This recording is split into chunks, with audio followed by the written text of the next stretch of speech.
Globalization and 21st century technological leaps have given authoritarian regimes more power to monitor and micromanage their people. Surveillance is a key social control tool. Red China's Skynet is the leading leviathan in surveillance technology. Closed-circuit TV and surveillance cameras are just a few of the intrusive implements that Red China is using to control its population. Contemporary surveillance has its roots in the 1975 concept of panopticon. This revolutionary central surveillance tower allowed a watchman to observe occupants without the occupants knowing whether or not they were being watched. French philosopher Michel Foucault used the panopticon as a metaphor for the modern disciplinarian society. As a metaphor, the panopticon works to instill fear and a paranoid obedience in prisoners. Mass surveillance is used by the Chinese Communist Party to supervise the lives of Chinese citizens and maintain its stranglehold on its people. Under Xi Jinping's administration, Red China's goal of algorithmic governance is to automate the process of pinpointing potential dissenters and streamlining social control. In some cities, cameras scan train stations for China's most wanted. Billboard-sized displays show the faces of jaywalkers and list the names of people who do not pay their debts. Facial recognition scanners guard the entrances to housing complexes. Some places are further along than others. Invasive mass surveillance software has been set up to track members of the Uyghur Muslim minority and map their relations with friends and family. With millions of cameras and billions of lines of code, China is building a high-tech authoritarian future. China's new surveillance is based on an old idea. For dictators to survive, they need to systematically and rigorously spy on their own people. Surveillance's chilling effects are deterring people from exercising their fundamental rights.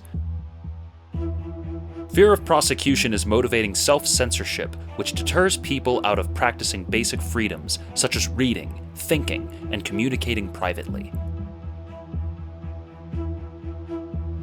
Privacy is an important part of social progress, and self-policing keeps a population so on edge that they are afraid to step in the wrong direction, even if that direction is toward technological improvement, whistleblower justice, or scientific discovery. And then self-censor themselves to the effect that people will avoid doing things afraid of being labeled good or bad, which aligns with most socially stifling effects of surveillance. Red China bases its surveillance on this fact, and uses a panopticon model to control its people. The result is a dystopian society where every aspect of life is under constant scrutiny.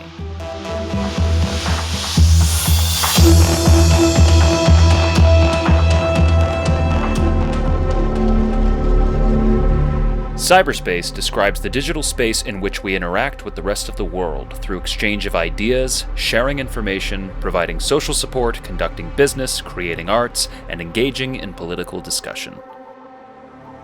Cyberspace allows you to affect the real world remotely. Whether downloading a new app, uploading a video, or sitting in a cafe scrolling through your phone, you're building a near-perfect reflection of your life. Who you are, what you like, where you live, even down to the medication you're taking. From your Facebook posts to your Apple Pay or Google Play accounts, cyberspace records every detail of your identity and deletes nothing, even if you do. It's a gateway to your personal privacy. The People's Liberation Army of Red China has been linked to several major data breaches targeting the personal data of American citizens, including the hacks on the Federal Office of Personnel Management, Marriott Starwood Hotels, United Airlines, and many more. These data breaches include sensitive information on millions of American citizens, including social security numbers, job and income data, passport numbers, flight histories, educational and employment history, information about immediate family, gambling habits, addictions, and psychiatric diagnoses, and even your DNA. Red China's cyber espionage, as well as Beijing's high-profile internet censorship and manipulation efforts, have underscored a worrying reality for U.S. officials and the future of cyberspace freedom and national security.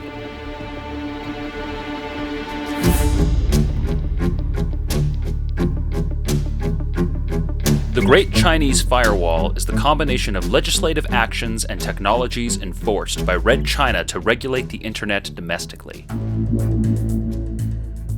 China's internet censorship system, known as the Great Firewall, has existed since the year 2000, when the Ministry of Public Security launched the Golden Shield Project, a giant mechanism of censorship and surveillance aimed at restricting content, identifying and locating individuals, and providing immediate access to personal records. In the years before Xi Jinping became president in 2012, the internet was just starting to provide the Chinese people with an unprecedented level of transparency and power to communicate. Popular bloggers advocated for bold social and political reforms and commanded tens of millions of followers. Citizens banded together online to hold authorities accountable for their actions through virtual petitions and organizing physical protests. In 1998, a 30-year-old software engineer known as Lin Hai forwarded 30,000 Chinese email addresses to a US-based pro-democracy magazine. He was arrested, tried, and ultimately sent to prison in the country's first known trial for a political violation committed completely online. In 1999, the spiritual group Falun Gong used email and mobile phones to organize a silent demonstration of more than 10,000 followers around the Communist Party's central compound to protest their inability to practice freely. The coordinated effort precipitated an ongoing persecution of Falun Gong practitioners and a new determination to exercise control over the internet. In the late 1990s, Fang Binxing developed the Golden Shield, a software that allowed the government to inspect any data being sent or received and to block or censor certain information. Just as the Great Wall of China was built to bar or filter foreign people and ideas and protect Chinese interests in commerce, Red China's Great Firewall was engineered to give them the upper hand in diplomacy. They could now export their propaganda with ease and shut down or shut out any opposing views. For Xi Jinping, there is no distinction between the virtual world and the real world. Cyberspace must reflect the values of Red China. To this end, the government has invested in technological developments to monitor and censor China internet content.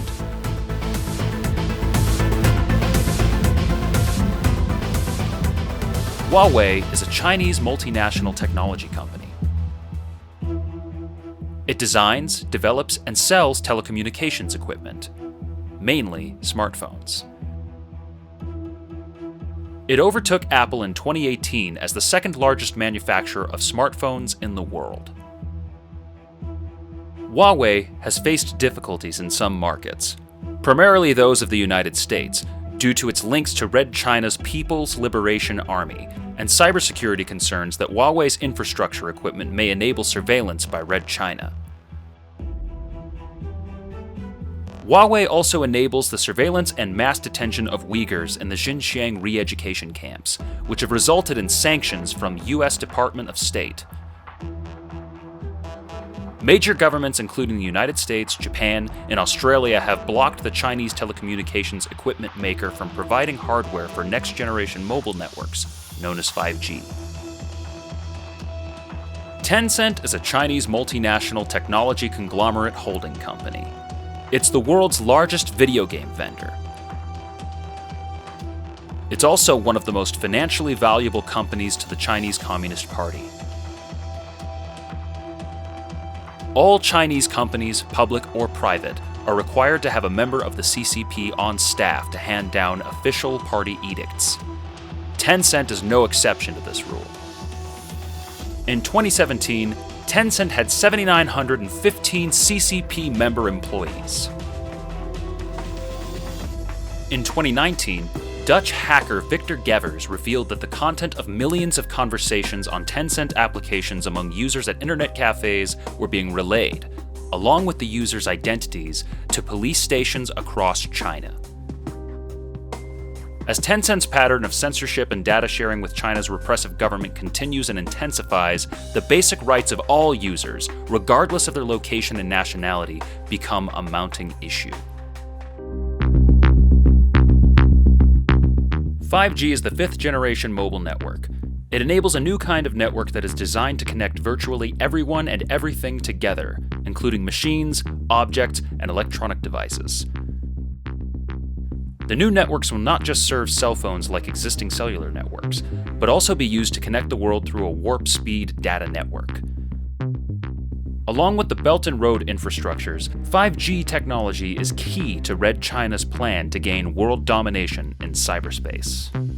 Red China's economic purpose for the BRI investments is to find markets for its products and expand its economy. Red China's companies Huawei and Shenzhen ZTE are tapping into and taking over larger markets. Less visible than ports and railways of BRI investment, China's expanding control over the world's digital communication networks would give Beijing unrivaled influence in the digital space. Ever since the Digital Silk Road was launched in 2017, China has begun building up an information expressway of fiber optic cable links to Myanmar, Nepal, and Kyrgyzstan.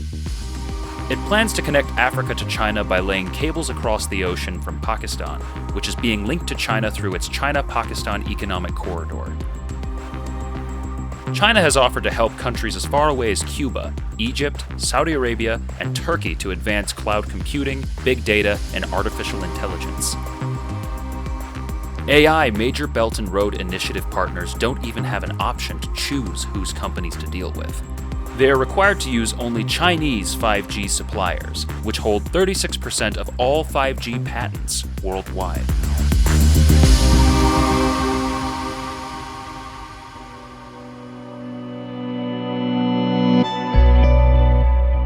In 2015, a breakthrough moment for AI, as Google's DeepMind machine defeated a human player in the ancient game Go with a computer called AlphaGo.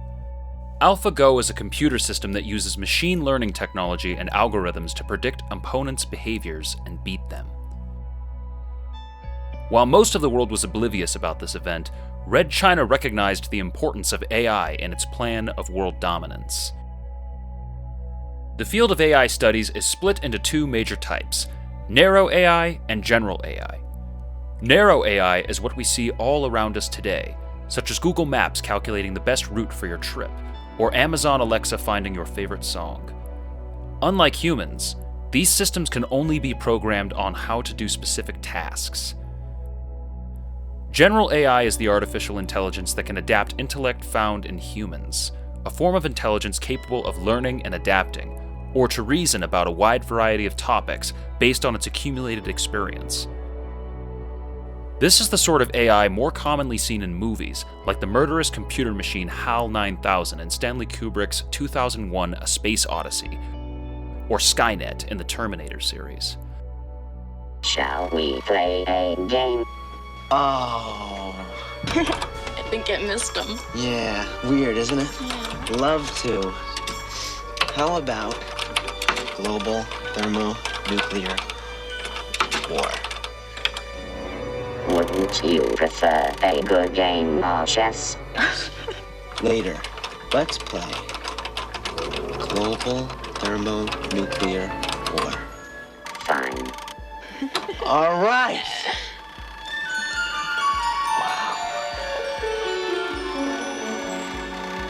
Which side do you want?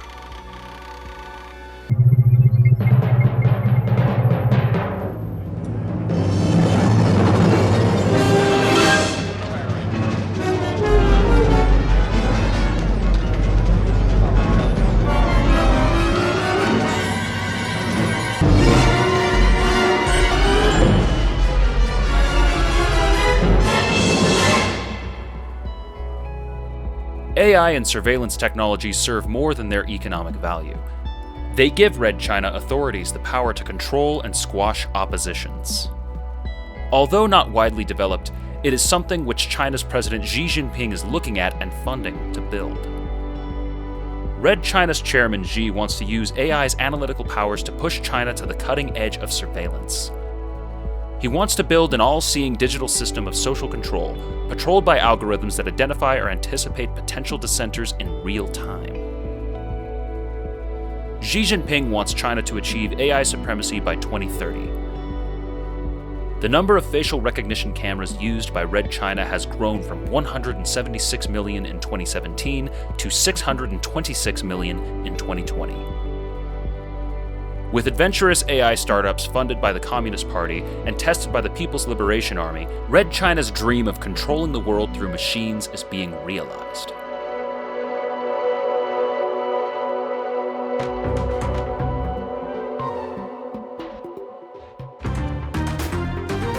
Red China has invested an enormous amount of resources into artificial intelligence and surveillance technologies, which are used by popular tech giants. But what does that mean for the average person? The increased interconnectivity of the world has led to a level of vulnerability that we don't truly understand.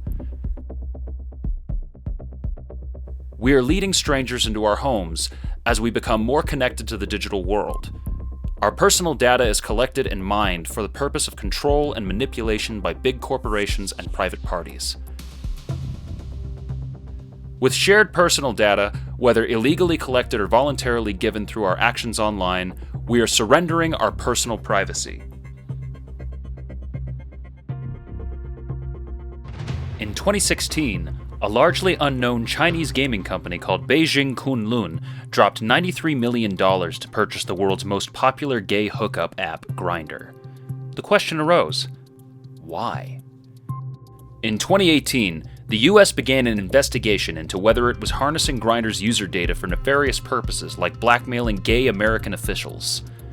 In November of 2018, Grindr's new Chinese-appointed and heterosexual president Scott Chen ignited a firestorm among the app's mostly queer staff when he posted a Facebook comment indicating he is opposed to gay marriage, making the union between Kunlun and Grindr all the more curious, especially to the FBI.